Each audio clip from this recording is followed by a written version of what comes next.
living the life that I foresee and I believe is valuable, purposeful, and meaningful for myself. You mentioned purpose. Yeah. Do something for money alone, that's worthless, right? But when you do something that you believe in, you can do anything.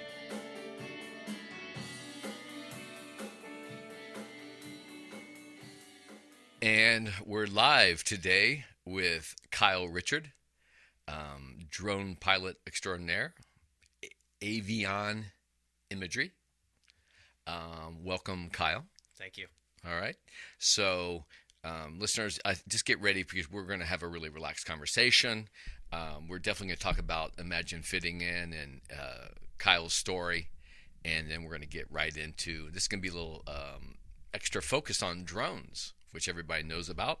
And as I think I always mention in class, I'm like, yeah, they're really good at destruction, but what kind of positive stuff can we turn this in terms of drones? So I don't know all the listeners' opinions on technology and where we're headed, but it's obviously something that we have to not deal with, but try to hopefully inform ourselves about. Yeah. Everything from safety, efficiency, how this is not our intentions. Our drone pilots' intentions aren't to spy on anyone, to give people a little bit of information about how the skies are actually legally open space. It's heavily regulated by the federal government. This is why we go to school, and myself and Kyle are both what they call Part 107 certified pilots.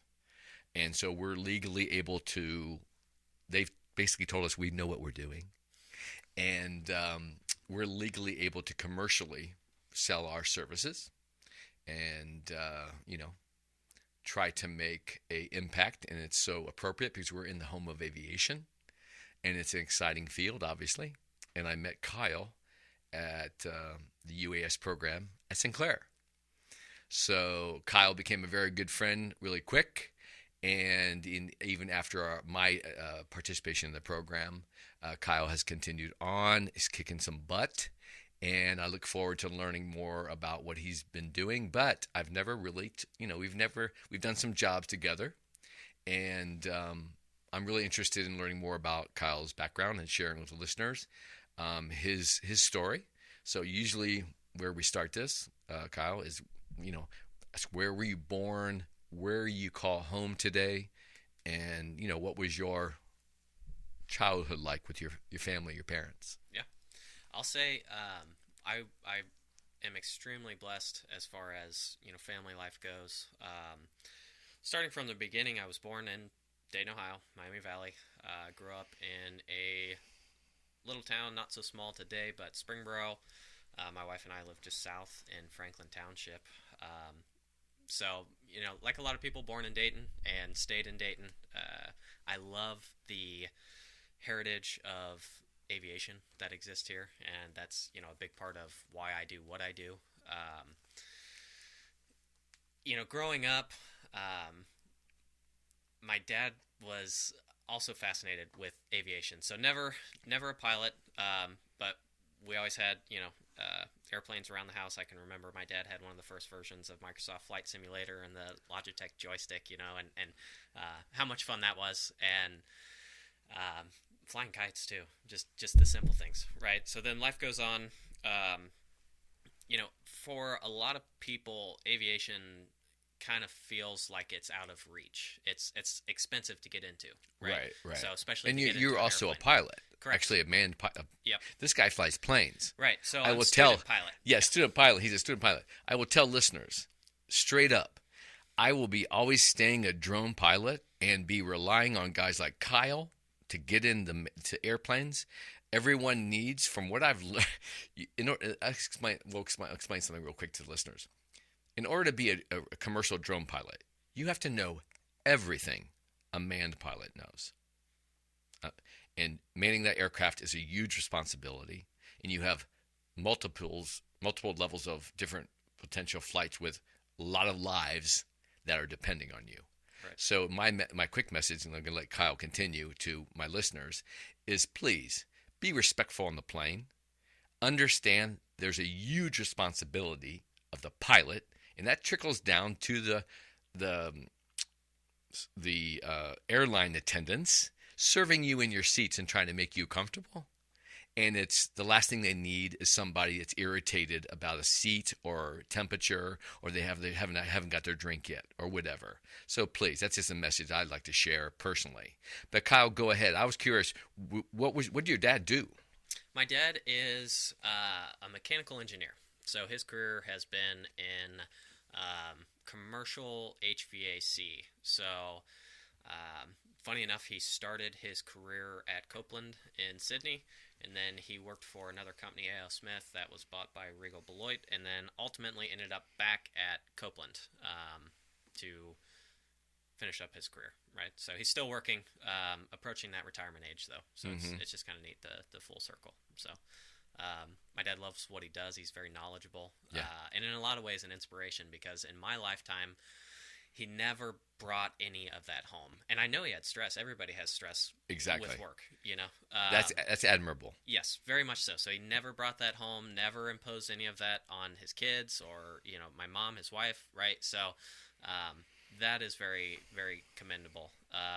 I can't say I've necessarily done the greatest job of that myself, but something that I aspire to be, you know, because it's too easy to get wrapped up. You know, I think sometimes we forget that who we are professionally is not who we are, you know, because that's the life that we live, you know, in the society that we're a part of, that you work, you know, 5 to 7 days a week, and you do that for a majority of your time. So you kind of get wrapped up in this snowball, but anyways, back to kind of how I got to where I am and everything. A big part of it is due to my parents and the support that they gave us. They were never overbearing. It was always kind of a long leash. Like, go do what you want to do. You make your decisions, and we will support you along the way. Nice. Do you have brothers and sisters? I have 3 sisters. Where do you fit in there? So I've got 2 older sisters and 1 younger sister. Okay, so we have some similarity. We're the middle, you know, that middle child. Yes, middle child, only boy.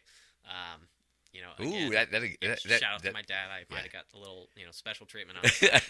Yeah. The girls took care of the drama. Sure. Right? Yeah. Okay. Yeah. Okay.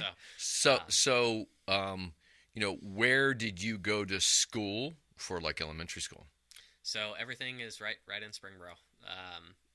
Grew up right behind my kindergarten, 1st grade, and then 2nd grade. 3rd grade, right down the street. What was the name of the elementary? Let's give them a shout out. Does it still still exist? No longer there. Okay, what was the school? Jonathan Wright.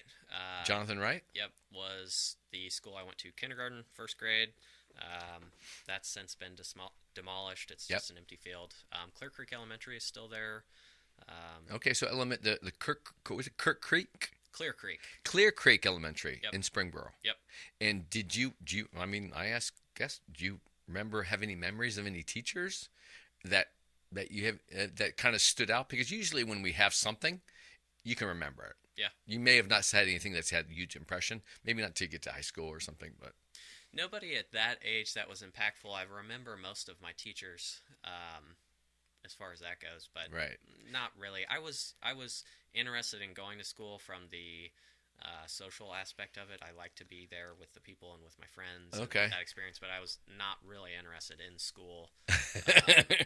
You know, let's say professionally, until, you know, maybe my freshman sophomore year, I took it pretty seriously, and then, you know, even then, you get your driver's license and life starts to happen. And, start to deviate from that path. I was going to go back into that comment on that when you talked about that stress for your dad never bringing you home. But it's obviously stressful, and you're working on that. And self-admittedly, we all have our trials with that in terms of, sometimes we have to put our total head around a total problem or an issue before we can establish a strategy that's, you know, we have to almost understand that when we call problems or stuff that stresses us, like, I think it comes with experience and age, how much you actually can control of the situation, and then to understand, you know, it's about your ability to control of how you react to it.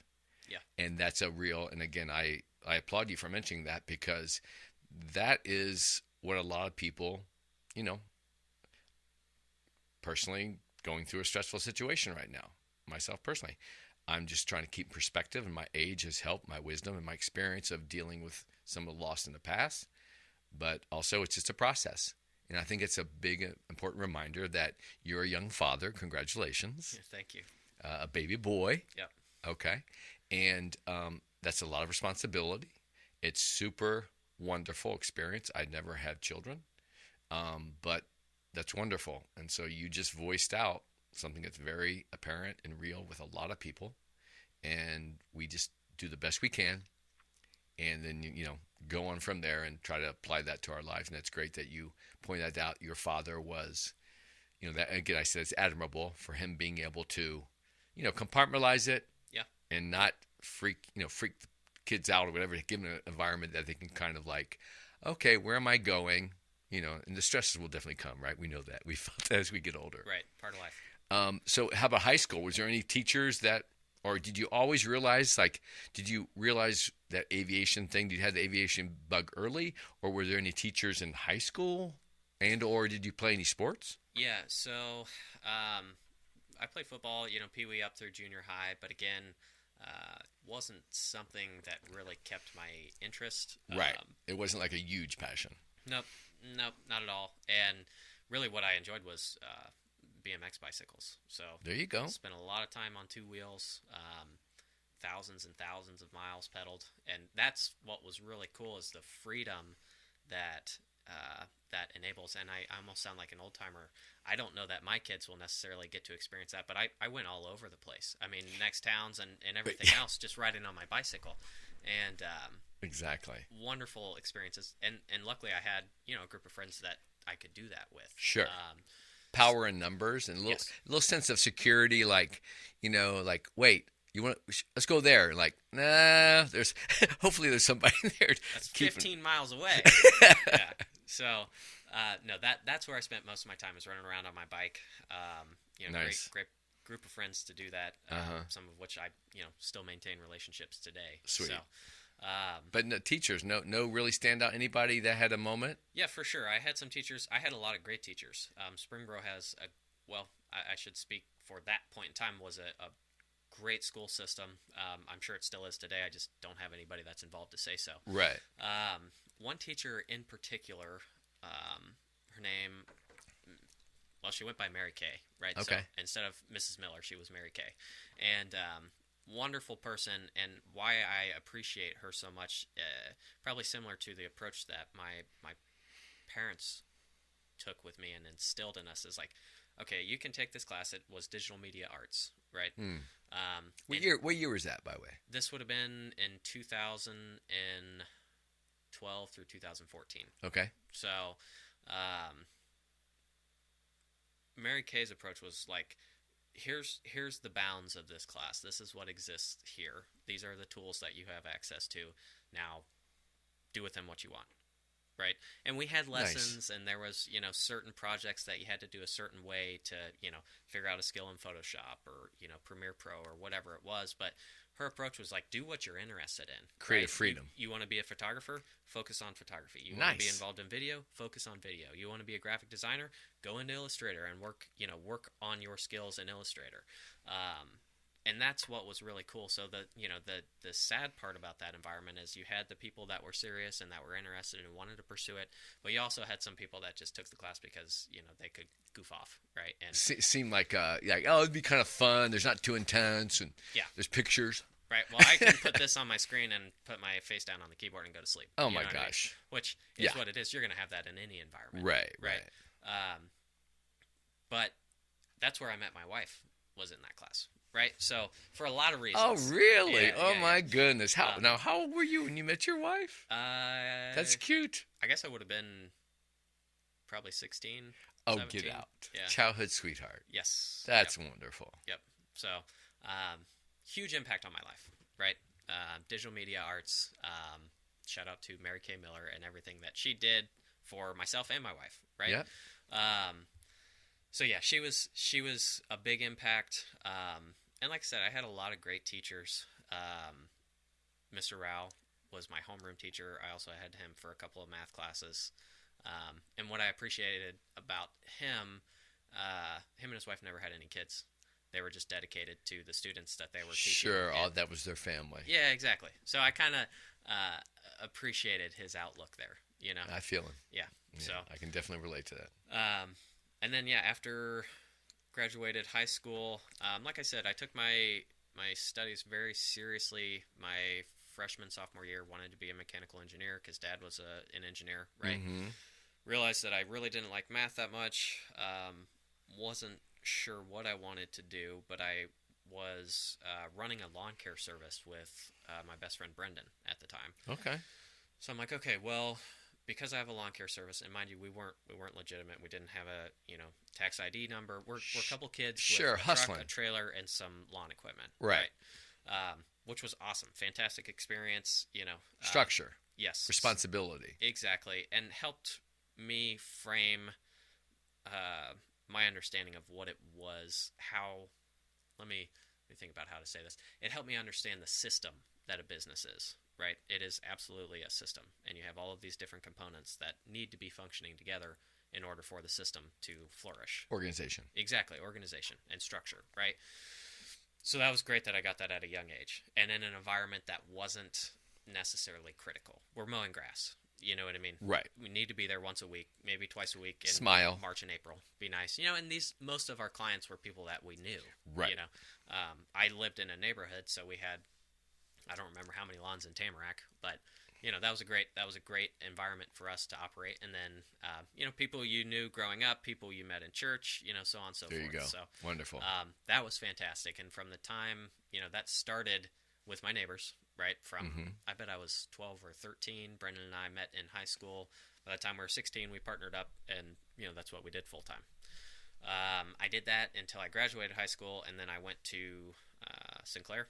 Oh. So I got a degree in business administration straight out of high school because I didn't know what I wanted to do. Yeah, it's like a blanket good first approach. Obviously, you're going to use business across the board, whatever you do. Right. What's the church? Are you still involved with the same church here today? Is that still? No, Is it a church that was still in the community? Is it still? Is your parents still go, or is it something that is still in the neighborhood? Yeah, so in a lot of ways, I'm going to say yes, that church still exists, but the church itself has since dissolved. It's now New Spring Church in Springboro. It was Clear Creek Christian Assembly of God. Okay. Unfortunately, the pastor that I grew up with, he passed away. Man, I bet it's probably been 7 or 8 years ago now. You're saying that in the sense of there's some passion there, like that was maybe not critical, but a big part of your family and your parents and your experience. Super involved in the church growing up. Yep. Nice. Which was awesome because of the community and the people. We had some great youth pastors, summer camps. Nice. Again, friendships that last a lifetime. And that's what I mean by yes, that church still exists. So no, it's not there as it was, but the community that was formed there still very much exists. The Nice. relationships that were formed and all of that is very much alive, right? And what's the name of is currently? New Spring, I believe. New Spring Church. New Spring Church. Well, Yep. shout out to New Spring Church. Yep. So Okay. 741 in Springboro. There's all about community. Yeah. And keeping people together and trying to find a commonality. And it's just as powerful as, I believe all those churches are just as powerful organization as a young kid grabbing a mower with his buddy. Yeah. And running around and establishing themselves in the community, in their little area. Talk about organic. Yeah. And going, okay, we've put this out. We're the if you dominate a market, if you go out there and you get all this business and we're getting referrals, nobody else has been doing that yet, then competition is going to break that chain, right? Somebody stop having you cut their grass. It take a lot, right? That tight bond. Yeah. So I think as things change, right, now you're a pilot and all these experiences are just compound to go to the next place. Life is ever changing. Yeah. But now, as the book says, this is it. We are, now you're at this place, and now it's wonderful that, from your upbringing, your parents, your support, your local community, your thing on business, it's just fantastic. Now, what would you consider your first job or experiment experience that you had like a real fulfillment when you like did a task and somebody compensating for you? Was it the lawn care that was like that? Did it give you juice like when you really felt like wow? Was that your first experience of like business and like being paid for something, or was it come later?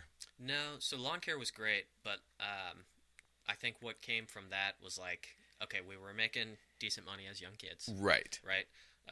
It was cash at the time, so that was great. Right.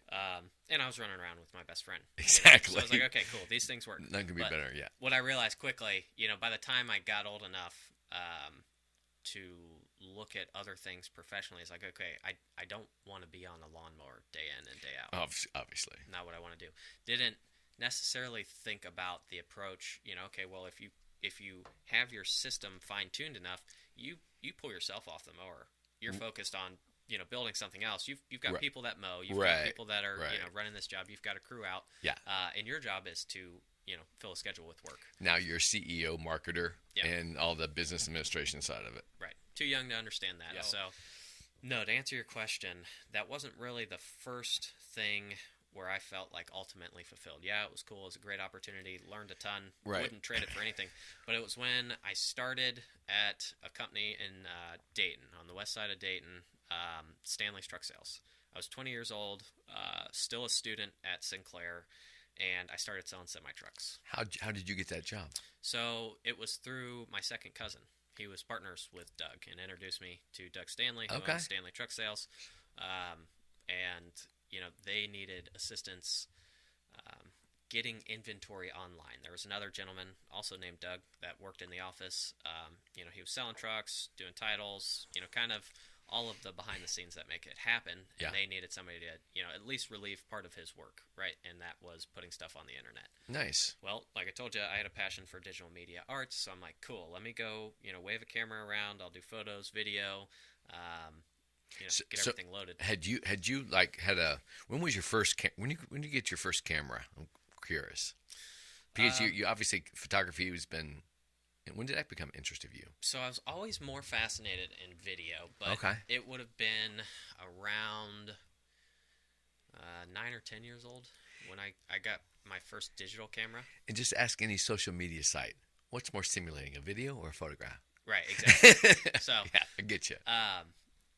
I actually broke the family camera, and then when my dad replaced that one, I inherited the old one. So it's still usable. You just had to use a zip tie to keep the battery door closed. Oh, listen, I have been there, done that with stories with my dad. Yeah. Well, God bless that. So then you're at the truck company. That goes obviously well. And then were you there when you decided to shoot back around and get into the UAS program at Sinclair? Yeah, pretty much in a similar position. So I worked for Stanley's for, it was 3.5 years, and then I went to another company in Cincinnati called Line Haul Heavy Duty. Had a great experience there, wonderful people. Mike and Courtney kind of pulled me in under their wing and really showed me the inner workings of a business. Again, another deeper understanding of the system. Just that a really business practical, hands-on. It's kind of like raw. You're just experiencing it every day. Exactly. Yeah. And any questions you have, you get answered. You learn about margins and bottom line. Well, I'm sorry. What was his name again? His name is Michael Thiers. Michael Thiers. Thiers. Yep. And at which company? Line Haul Heavy Duty. Line Haul Heavy Duty. Shout out to Line Haul Heavy Duty. Yes, big shout out to Line Haul. And Yep. they're still operate today. Yeah, they're in Evendale, so Nice. right off I-75. Nice, wonderful, Yep. wonderful. So would you consider him like one of your first mentors? That was like, wow, that's like boom, in terms of. Yes, those. So, Rodney is my cousin. Rodney introduced me to Doug, and really, I met Mike while working for Doug because it's all one industry. Sure. Right. So, those three guys really helped me out a lot from a young age. Sort of treated me like an apprentice, if you will. Nice. Brought me right in, showed me the ropes. Taught me how to make money. Yeah. A mentee. Yeah. Yes. Exactly. So, that was a really important period in my life that that I do wish I would have taken more seriously. I think I took a lot of it for granted. I will tell you something. Just what you just said. I've had multiple guests say that. Yeah.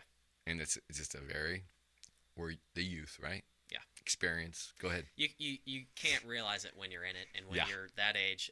When I was that age, I knew everything about anything, and I was taking the world by storm. and in a lot of ways, I did. I'm proud of the start that I got at that point in my life. So, anyways, by the time I got to Line Haul, I worked there for about a year.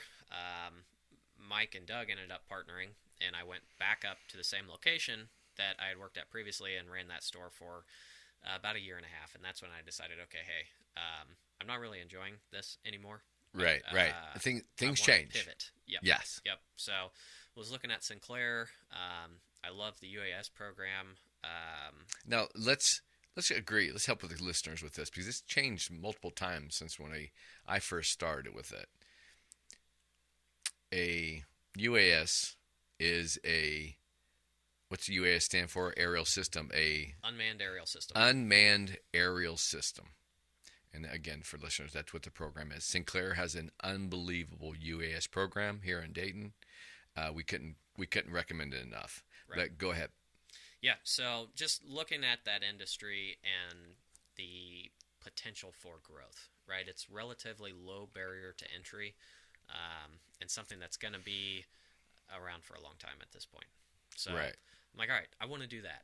So in August of 2022, I quit my job and went back to school full time. Nice. So, and that, I think that's the same point I met you. Yeah, in I one think of it's Joe's classes. around that time. Yeah. So if you could go back in time, you mentioned this. If you could go back in time and give your 18-year-old, one piece of advice, what would it be? Don't get distracted. So, and along the lines of what I was saying about taking things more seriously. Mm-hmm. So you're 18. Well, there's the hormones, the ego, the sense of power. Yes, exactly. And like I said, I thought I knew how the world worked, but really I didn't have a clue. Slowly beginning to identify yourself as an individual. And believe me, I've mentioned this on a couple podcasts. I just recently, you hear, well, your brain doesn't really fully develop until you're 25 years old. I moved to Chicago when I was 21, and I'm in a city, going to have to pay rent, and working in this metropolitan area that's like could be scary, but it was super exciting. At that time, I just knew I needed something new, and I thought like, oh my gosh, because I worked for a contractor that had a graphic support contract with the base. It was called Universal Technologies, right over here on Fairfield Road, over by Dayton Xenia, and it's now gone, long time gone. But when I was 21 years old, I decided, okay, I need a new adventure. So this is obviously a new adventure for you, pausing the work, full-time school. That's a definite commitment. That was August 2022. So I'm assuming, what kind of motivation when you wake up in the morning? Like, what made you, what is your motivation when you wake up in the morning now? Because you had to have a bunch of motivation to say, okay, I'm going to actually step away from work. Obviously, you probably save some money, so you can just go to school. Yeah, and that was the thing. I'd been fortunate enough to put some money back and have the confidence to do this. And also, my wife was working full time, so it's like, okay, let's look at everything, get a plan together, and attack, right? And that was what made sense at the time. It's like, yeah, I could keep working, but I wasn't enjoying what I was doing. And really, in a lot of ways, it became a drag. It was not something that I enjoyed, waking up and going to work in the morning. Yeah. And So I mean, like, that's critical. it's critical, and also, I was like, man, I'm way too young for this. Why am I going to subject myself to this if I don't need to? And right. It took a while to figure that out, because it's like you think, okay, here we are in this world, everything costs money, you got to have health care, you got to have, so on and so forth. and I felt the necessity to just keep going, right? But it's like, it's not what I want to be doing anymore. So, and like I said, God love Mike and Courtney and Doug and all of those people that helped me to get to that point. But that was the thing. Is like, okay, well, I want to do something for myself, right? And I don't necessarily want that to be interpreted the wrong way, that it was selfish or egotistical or anything like that. But it's just kind of like, life's way too short. Well, that's a bunch of wisdom to have, bud. Awareness. Yeah. That's awesome. And sometimes it comes at different times with people. And I was about 28 when I had that realization that you're just talking about, and it comes to where I think it's, and one of the words I have in the logo here is purpose, that purpose and for your wellness, and you have to, obviously through our wisdom, hopefully, you can try to help guide and, coordinate you have to at least have the inspiration to know you have to stop actually, especially when you get involved with something. It's like, okay, I'm cruising here, but then you're comfortable enough to go to justifiably say to yourself, I'm not sure if I'm really happy or really fulfilled. And that means life is just continual change. We know that. And sometimes it's hard to go somewhere that it's an adventure and new, but ultimately, that risk, and because we change so often, I think that's just a powerful thing. And it's great that you experienced it. And obviously you had great support from the very beginning, and your shout out to your wife, because your wife is obviously, she sounds like a real champion. Yes, absolutely. In terms of a person who inspired you and you guys able to work together. So that's awesome. Now, you provided a question for me here, Kyle. And I'm very curious to ask this at this point. What's your favorite color and why? Okay, well, and based off our conversation earlier, I think you'll be surprised, but it's red, right? So, that is one powerful color. Yeah, red is the most powerful wavelength in the visible light spectrum. There you go. Right. Hey, I should know that. You should. Yeah, because we've been in the class where that was discussed. Hey, I just remember seeing those wavelengths and a rainbow. And if you see the background of Kyle there, I'm all about color. Because as I tell, again, most episodes it comes up, my essence, I'm an artist. Yeah. My passion is fitness. And been using my artistry of, now I've realized, my dialogue and my tongue. And I'm interested in a lot of mediums. That's from my music, my singing, my painting, camera work. My first camera was like a Browning. You reverse, look down. My father's, it's up. You were upside down in the imagery. I'm looking down and taking this picture, and I was just fascinated. Yeah. So photography's been big for me, long time. Like you said, video. Yeah. Oh, when video came out, my dad had been writing and showing me how to draw and stuff. And when he got the VHS, he was all in, because he was back at 8mm, no sound. Yeah. And that was exciting. Anyway, that story, it just culminates to when I was the COVID hit, fitness got knocked out. All of a sudden I found myself okay, looking for something else. What can I market my creative energies? Again, change, right? How do you adapt to the times? And I was like, okay, I could take a photography class, but how about if I make it a little bit more differentiate, my marketing, my marketability is a little bit even more so. And how about a camera in the sky and the drones? And that's where I end up at UAS. Yeah. And somebody called me the other day, okay? And somebody called me a nerd. Because I'm doing a podcast and I know how to use a computer in creative programs. And I'm like, this guy obviously doesn't know me. Because I almost got insulted. But I'm like, wait a minute. Maybe I am getting to be a little bit of an egghead. I put all my attentions to my creative energy and my philosophy and my growth myself. And then I've come to realize over time, we make realizations, that technology is something to grasp onto and try to figure out how you can best complement your world. So let's get back to red, the color red. Mm-hmm. It's powerful. It's in the spectrum, and it's been from a young age. So again, my dad is a big role model for me. But red was always his favorite color growing up. So in a lot of ways, I think that started when I was young. Well, Dad likes red. I like red. Now, was he Um, wearing Cincinnati Reds outfit no, or we're not a no? big sports family. Huh. Does your dad have artistic tendencies? Does he participate in any kind of artistic hobbies at all? Or red? You remember red stands out, huh? Yeah, my dad's an Eagle Scout, which is really cool. Also played the trumpet and the French horn growing up, but as life goes, in my experience, didn't play a whole lot of instruments. So, Mm-hmm. Mm-hmm. no, we're not a big like musical family. We're not super like artistic. I would consider myself an artist in the realm of video, right? Sure, sure. But There's a creative eye for composition, color, yeah, lighting. Oh my gosh. which is huge. Yeah, Yeah. it wasn't until recently that I really embraced lighting and started to understand the value there. But with red, I think it's just I like the intensity of the color, right? So it's very intense, but also red is a long wavelength, right? So I think of it, all light travels at the same speed, but the actual wave itself is a little bit slower. I'm sort Is of it the slowest one on the spectrum? again, so Or they're all traveling at the speed of light, the same speed, right? But the wavelength is a little bit longer, and that's what makes it more um, powerful. Which you could say, again, okay, so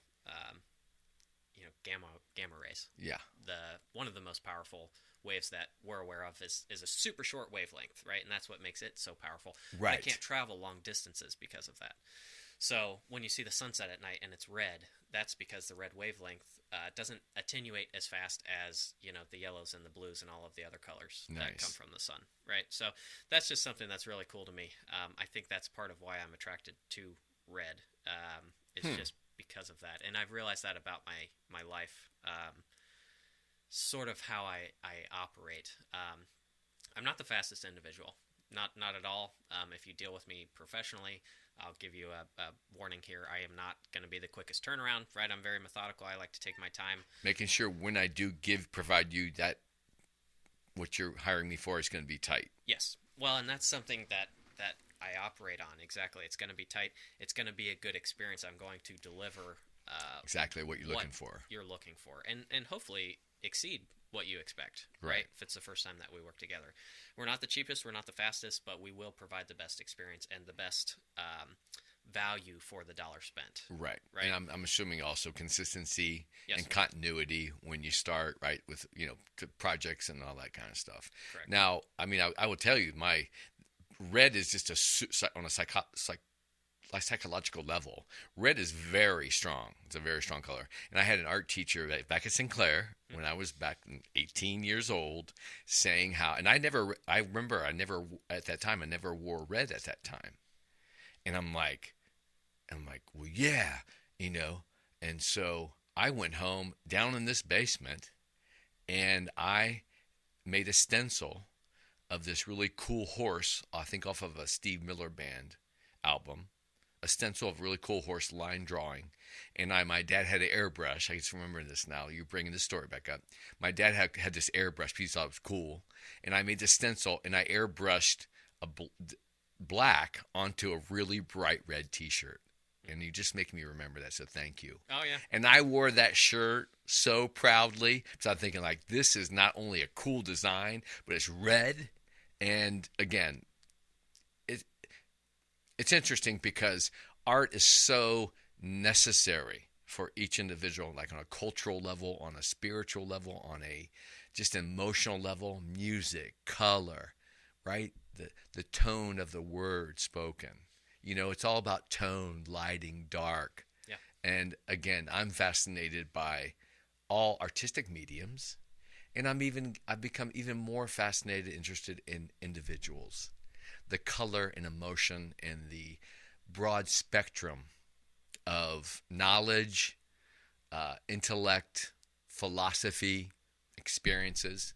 And as I realized after being a fitness trainer for 30 plus years, I've had a lot of interviews with people, and I've done this, and I thought, almost thinking more about my dad at times, thinking, well, maybe the written word or maybe the oral spoken word and me in a live situation is really where I could flourish. Yeah. In terms of trying to write stuff down. I remember writing stories that were super creative. And I could sit down here and write one, but structurally, I'd have so many run-on sentences and so much grammatical errors that I didn't pay attention to that. Sure. And it almost relates to how I had struggles with, I believe, ADHD. I think I still probably, that's a thing. But exercise was my medicine of choice. Yeah. So it is a calmer, so wellness and all that. Now, let's get to another point here. Go back to the UAS industry, the drone industry. What direction do you see the UAS industry going, and how will you position yourself to be a part of that? Or what are you working on like now to? Yeah, so there's a couple sides of this. What is going to happen in the UAS industry, though, is it is increasingly more automated, right? And with automation, I think where people get confused, automation doesn't replace people. What it does is it replaces the task that those people are required to do, right? So just like the guys that are flying the airlines overhead, those planes are highly automated, and a lot of people, they fly themselves. What are those guys doing, Right. Well, yeah, in a lot of ways they do, right? So I think for the average flight, it's like 4 minutes where they're hand flying the plane, right? And that's in critical phases of flight, takeoff and landing, when you're close to the earth. Right. The rest of the time, to boil it down, those things fly just like these things. You put in a program and it does what you tell it to do. Yeah. Right? So, automation. GPS, satellites, all the button bells and whistles. Correct. Yep. So, I think that's something that, as a UAS professional, we have to be aware of and try to adapt our approach ahead of time. You're seeing a lot of these drone docks that exist where you've got a UAS designed to go into a box that can charge, change batteries, all of these things from one fixed location. All right, so right. Where you've got a mining site. When you say mining site, what do you mean? Aggregate. So let's say coal, gravel. Oh, got it. Anything on a large scale, where drones are great for monitoring progress and stockpile volumes. How much material do you have on hand at any given point? So that's something that we're going to see. We're going to need to be able to adapt ourselves, whether you're going to be a technician for the drones, the docks, it's still going to require an operator, right? But I think we're going to start seeing more beyond visual line of sight operations like this, where maybe there's, let's use a random number and say there's 10 of those docks on site, each with their own UAS. Well, that person's going to be in one central location like we're sitting now, right? He's got a monitor and right. is in charge of all of those systems. Yeah. Right? Similar to how the military operates. We got all these guys flying from Springfield. They're flying aircraft that's on the other side of the planet. Yeah. So I think it's going to be important, and for me, that's something that I want to get involved with. I'll finish up my degree at Sinclair here in December, and then I'd really like to get some training, whether that's with DJI or another manufacturer, on the dock itself, right, and how those systems function. Not that I necessarily want to be a technician. Yes. But I do have some interest in being in a position to help companies integrate those systems into their business, right? To where you could come and show them, okay, this is the product, this is the dock, this is where we would install it, and how to make it work for their business. Yeah. Right? And that's what I do now. Is right. Like, how do I take the tools and the skills that I have and make it work for your business? Right? And that's really my passion for entrepreneurship that bleeds through that, right? So it's like, okay, I love aviation, I love entrepreneurship, and I love the journey that's associated with both of those. So that's my goal right now, is to learn more about the automated side of things, learn more about how to put myself in the position to help other businesses structure organization to break that down. Yeah. I mean, having that the mindset, the knowledge, experience, the passion to ensure all that things that we learn about just flying, just even a recreational flight for a drone. And I think this is a good headway to go into, the pilot in command, right? You said, Yep. right? In terms of the pilot in command. So, to listeners, when there's a flight, technically, commercially, we have to. There's a pilot in command who's his essence role is one of those. He's the Part 107. He should be Part 107 certified, right? Yep. He is the leader of the flight. He's responsible for everything that happens in a flight. And then we have other roles, right? Where you can have a person that is skilled flying that drone who not necessarily has to have his Part 107 because you're the pilot in command. You're responsible. If you give this person in charge, you're responsible that that person is capable of flying that drone. Right. Correct? And then there's also what we call a VO, a visual observer. And I'm trying to educate the listeners a little bit, where there has to be another person, if not more, depending on the size of the job, the scope of the job, and the area you're covering, to be a visual observer, to always have actual live eyes on the drone. And this is a safety factor. But when he was talking about visual line of sight, Kyle was talking earlier. Again, I'm trying to have listeners understand that if you just if one person recreationally, just some kid grabs a drone and just starts flying it and loses sight of it, chances are it may not end up great. There's a lot of technology that the drone can come back to you and problems, but ultimately we're talking about safety issues and the skies and the planes in the sky. That's what we're most concerned about in terms of elevations and stuff. So that being said, this goes back to where my relationship with Kyle has been like, oh, we're both, I think I had my Part 107 before I even started the course. Yeah. And then Kyle, I just saw Kyle that was super sharp on the technology that I wasn't as sharp with. And we've done some jobs in the area. It's been a great experience because in terms of complementing that, our focus. But now Kyle has Avion Imagery. And as far as I'm concerned, anybody I know, this is the guy for any kind of job, any kind of job. What do you think your greatest strength is as a drone pilot in command? That's a great question. It may be a strength and a weakness, but my approach in business and in this industry, I'm not afraid to do anything, right? So there's hard lessons that are learned that way, but typically those lessons tend to resonate, at least with me, better than anything that you might read off the internet or gain secondhand from another industry professional, right? So just like some of the work that we had gotten into, right? Mm-hmm. So you call me up one day and you're like, hey, I've got this opportunity. There's, I don't remember the number, 55 acres that needs mapped in Beaver Creek, Ohio. Let's do this, And I'm like, yeah, let's do this, right? So you had some equipment. Unfortunately, the way that yours is configured with the screen built in, it didn't enable us to automate the flight to the level we needed to, right? So then it's like, okay. That's why I called you, dude. So then, I was able to call in a couple of favors. Actually, Mike, where I worked at Line Haul, I knew he had a Mavic Pro on the shelf down there.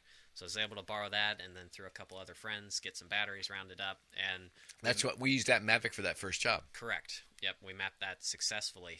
Since then, I've upgraded to the Mavic 3 Enterprise, which is an incredible piece of equipment for what it is and the cost associated. Why don't you grab that and go ahead and just give us a little, you can hold that right in your hand. Just point out some things that you think that are interesting features and knowledgeable for the novice person learning about drones. Right. So, like I said, this is the Mavic 3 Enterprise. This is a DJI drone, sort of their flagship enterprise drone. It's a pretty capable machine. So kind of starting from the front to the back, you've got a motorized gimbal 3-axis, helps keep footage stable. It also helps with imagery distortion. right? So you got to think we've got four motors spinning here. If this was hard mounted onto this platform, you'd see a lot of vibration, which you do through these sensors. Um, 48 megapixel. It's got two different cameras, up to 56 times zoom, so you can observe a lot from the air. Right. Right. Um, you know, efficiency with this platform is pretty good. They claim up to 45 minutes flight time. Probably on average, we're seeing 35 to 40. I've got the RTK module, which is real-time kinematics, and what that enables is centimeter level accuracy, right? So when I provide a deliverable to the customer, whether that is a location that they're looking for in the map, in the model, within a centimeter, they can know where that's at on the globe. That's just like, okay, so to the average person, right? That's amazing. So that Yes. RTK is, simply said, layman's terms, you're getting even more fine-tuned precision than the GPS. Right, right. It's working in tandem with the GPS to make corrections for where this is at. Again, up to a centimeter It's accuracy. just amazing, because also to let people know that, drones, we have the maximum height you're legally allowed to fly a drone is 400 feet. Nothing over 400 feet, 399.9. Now, and then the reason why that is because there's a buffer up to 500 in any manned aircraft. That's the minimal elevation that any manned aircraft can fly, 500 feet. Now, if you're going over a city, they have to be 500 feet, right, above the tallest building. Is that correct, right? Yep. Am I right? Yeah. So there's that buffer zone of 100 feet. So kids, if you get a drone, don't be flying it over 400. You don't want to take out your grandma that's flying back in from Miami or whatever they're coming in from. Right. So continue, Kyle. Yep. And again, well, what that enables us to do with volumetrics, right? So stockpile. We can say within a certain accuracy, and you'll run, really it's automated, the calculations for your, what's the word I'm looking for? The discrepancies in the data, right? So it's your root mean square of the model itself, and it'll give you a value within, generally 1 to 6 centimeters. So you can say, okay, there's this much material on the ground, plus or minus this amount, right? So, which is very, like, super, the ability to get that information so tight, so accurate, so on a regular basis, so inexpensive. right. And so, what are other applications, like practical for businesses? What would you think the top businesses would be, like, say, here in Dayton? Yeah. Like, you mentioned the mining and, like, whatever. I think it probably plays a huge part in construction. Absolutely. A huge part in progress monitoring.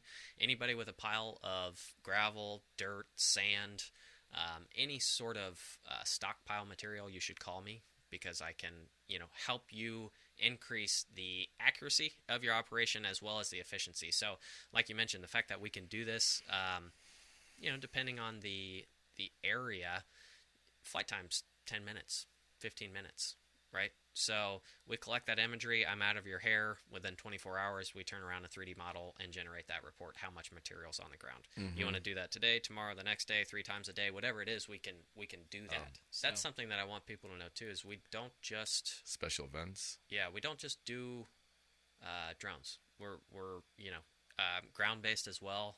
Photography.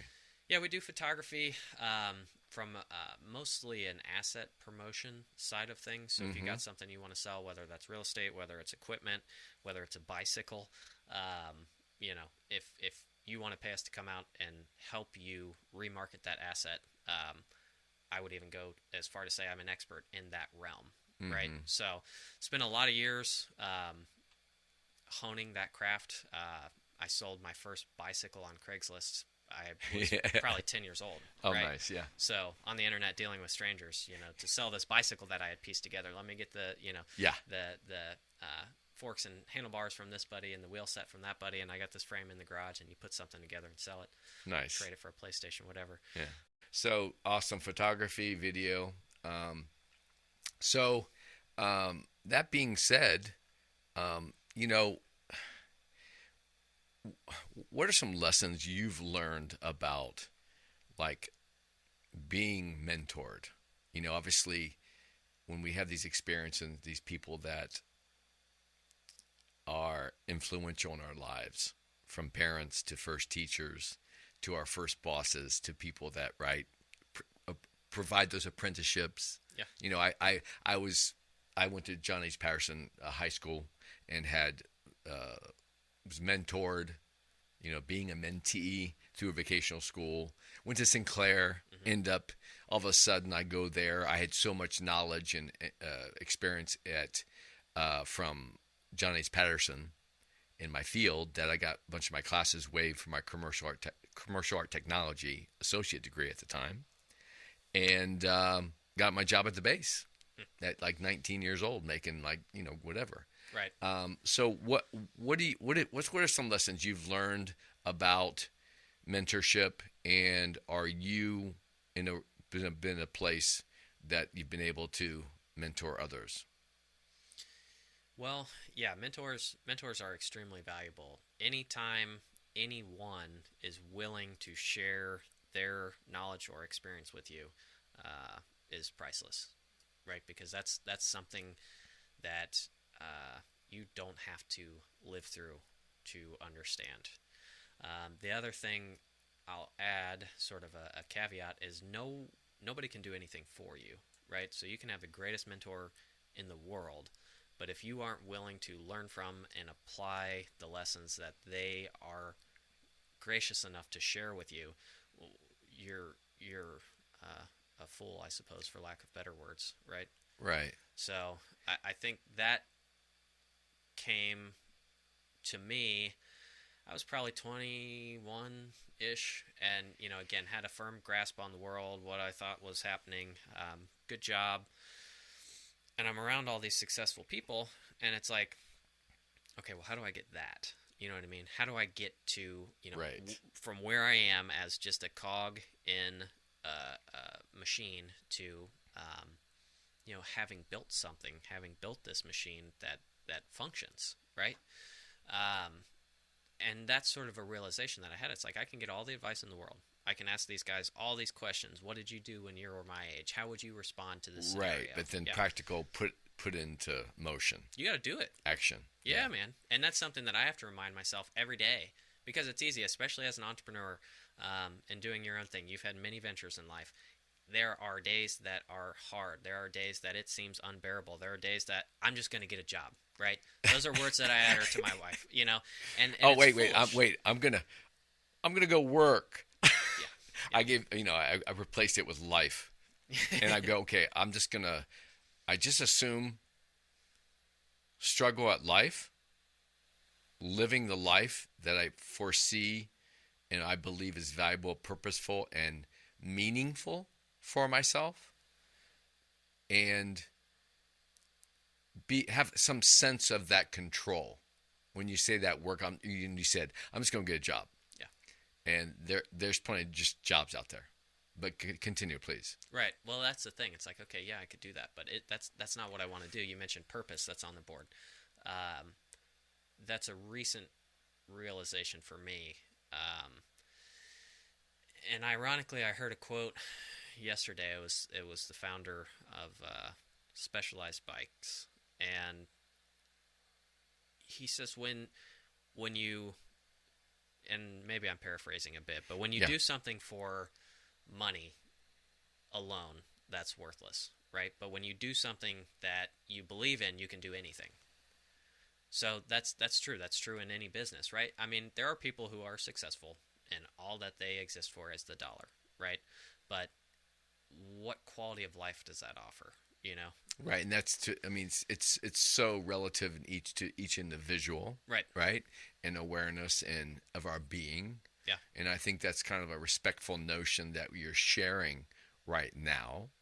And we all realize that when the push comes to shove, right, it's about shelter, food, health, wellness, right, all that stuff. But ultimately, your mental wellness and that purpose, big part of Imagine Fitting In is trying to share these stories. And I believe that everyone, when I ask people, okay, the podcast is about mentors, healthy lives, and community. Yeah. And when I say that to people, and I go, hey, anybody and everybody I want on as a guest, and they'll say, well, I don't really have. What can I share? I said, everyone has a unique story. Your place, and as I was telling, an admirable, respectful, like notion of you just sharing that, right? What is that like life purpose? And even me trying to promote this is, I think it's just so valuable of a notion to just the nuggets that I'm trying to discover. I'm trying to turn over, right? We're turning over dirt here with our conversation. Yeah. And no matter who might be listening at any time in their lives, what's happening in their lives, that any of our conversation tidbits, they could change their perspective. Yes. And encourage them to go, yes, I've been thinking about that, or wow, I never thought about that. And how does that steer their direction? Young or old, Yes. doesn't matter. So I'm trying to specifically inspire young lives, because we know that young, right? That's when when we have looking back regrets, we're going to have them always, no matter how old we are. Right. But we do our best, and that's the whole purpose of Imagine Fitting In. Is I believe that through our conversation today, somebody was going to find a nugget. I just have to believe it. Yeah. I have no idea where this podcast is going.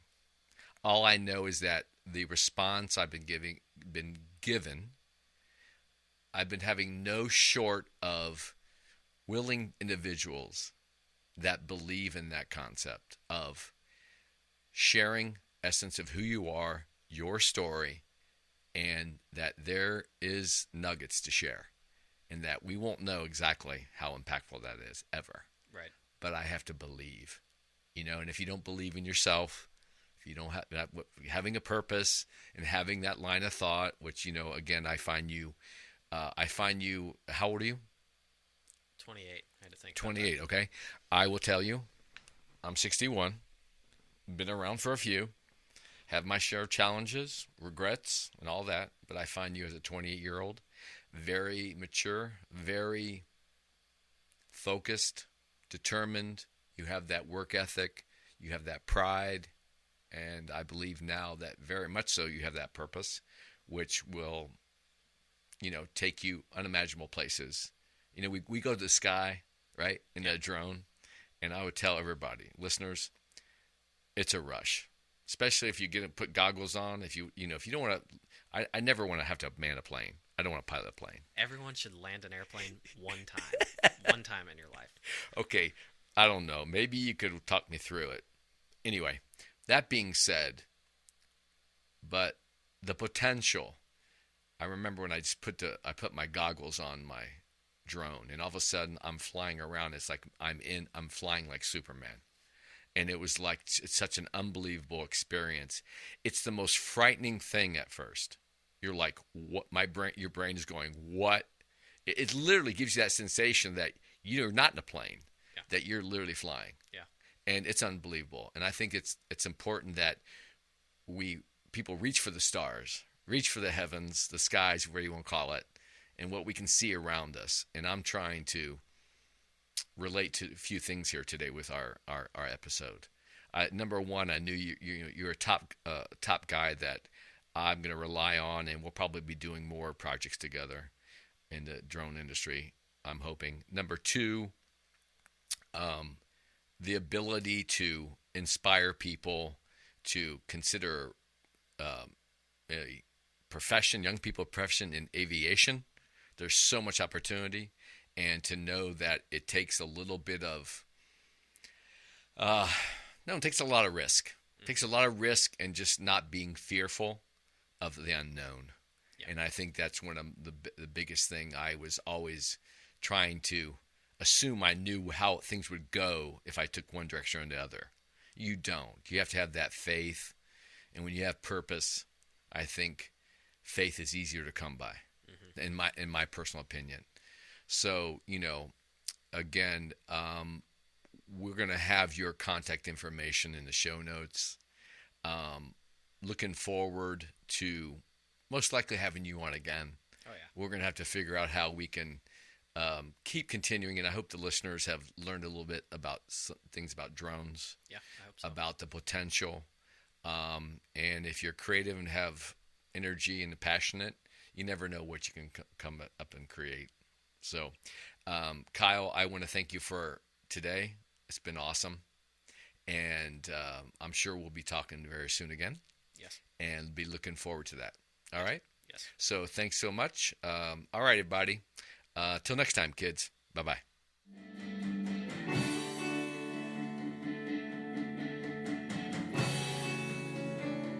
Professor,